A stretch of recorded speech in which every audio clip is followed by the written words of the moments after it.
अस्सलामु अलैकुम वरहमतुल्लाहि वबरकातुह। कमर दर्द यानी बैक पेन, यहाँ अपर रीजन, मिडल रीजन या फिर लोअर रीजन, यानी आपका जो रीढ़ की हड्डियों का सारा सेट है जो अल्लाह करीम ने हमारी बैक पे बनाया हुआ है, जिसके ज़रिए स्पाइन को यानी हराम मगज़ को उसके अंदर से गुजारा जाता है और फिर उस स्पाइन से, उस हराम मगज़ से शाखें निकाली जाती हैं, यानी नर्व आसाब निकाले जाते हैं ताकि बदन में कहीं अगर कोई मसला दरपेश आए तो ये इत्तला दिमाग को पहुंचा सकें और फिर मसल रिएक्शन के लिए तैयार हो जाए। तो ये बैक पेन अपर रीजन यानी सर्विकल रीजन या मिडल यानी थोरेसिक रीजन या फिर लोअर रीजन जिसे हम लंबर रीजन भी कहते हैं, इनमें से कहीं भी दर्द हो तो इसकी कई वजूहात हो सकती हैं। यानी अगर हम ओवर वेट हैं, मोटापा है, खाते बहुत हैं और वेले रहते हैं, पंजाबी में कहते हैं ना वेले रहना, खाते ज़्यादा हैं लेकिन फारग रहते हैं, तो ओबेसिटी है, मोटापा है, ओवर वेट है, तो सारे बदन का वज़न लंबर पॉइंट पे पड़ता है तो दर्द का बायस बनते हैं। या इसके अलावा लंबर पॉइंट में उसके दूसरे तीसरे मोहरे की दरमियानी डिस्क, जैसे मोटरसाइकिल के दोनों टापों का जैन होता है जो रगड़ से बचाता है, इसी तरह दोनों मोहरों के दरमियान में लंबर के दूसरे और तीसरे में बाकियों में भी जैन होता है, लेकिन यहाँ का जैन, यहाँ की डिस्क, ये अगर फिसल जाए लकोरिए और जरियान से, अगर ये कमज़ोर हो जाए तो नर्व उसकी जो ब्रांचें दाईं और बाईं टांग को जाती हैं वो दब सकती हैं और दर्द हो सकती है। इसके अलावा अगर आप ज़्यादा वज़न उठाते हैं, आपका शोबा यही है, काम यही है, तो ऐसे इससे भी ये कमर की दर्द आपको हो सकती है। इसके अलावा भी अगर आपकी खुराक इम्बैलेंस है, यानी आप डाइट सही नहीं लेते, उसमें पूरे न्यूट्रिएंट मौजूद नहीं है, तो फिर उससे भी ऐसा मसला पेश आ सकता है। तो ये कुछ वजूहात हैं जो कमर दर्द की मैंने आपको बताई हैं। इसके अलावा भी हो सकती हैं कैफियती तौर पे भी, जैसे आप जिस गद्दे के ऊपर सोते हैं, बेड के जिस गद्दे के ऊपर आप आराम फरमाते हैं, वो हो सकता है कि आपको आपकी बेगम ने लेके दिया हो जब से आपकी शादी हुई है,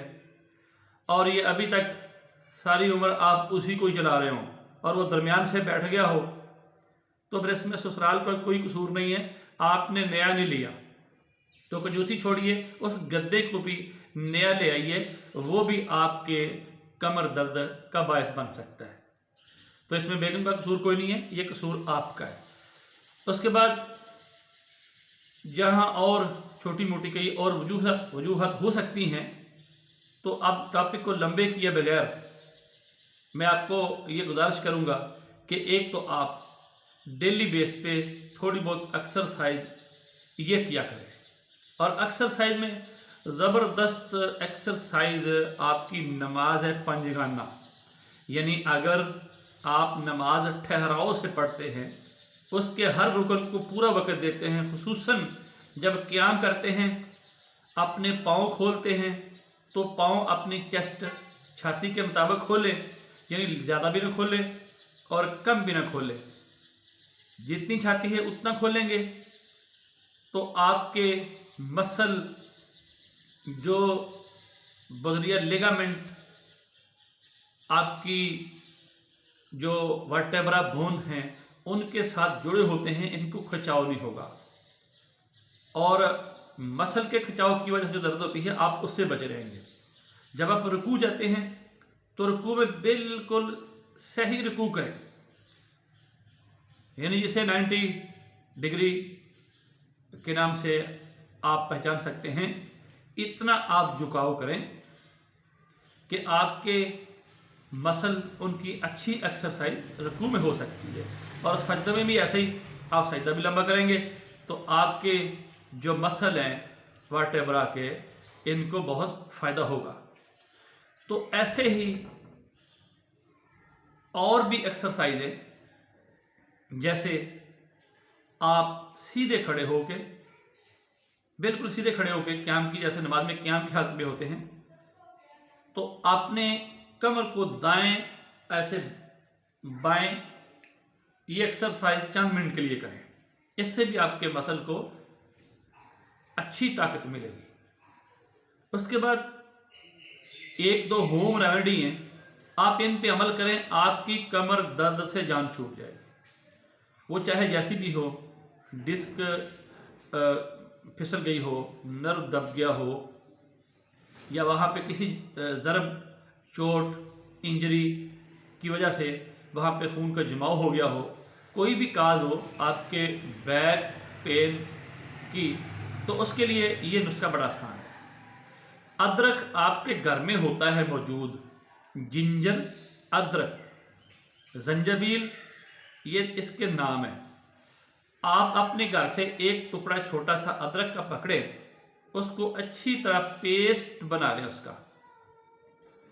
कूंडे डंडे में दबाव दे के या मशीन से उसका पेस्ट बना के, तो आप उल्टे लेट जाए, कमर में अपर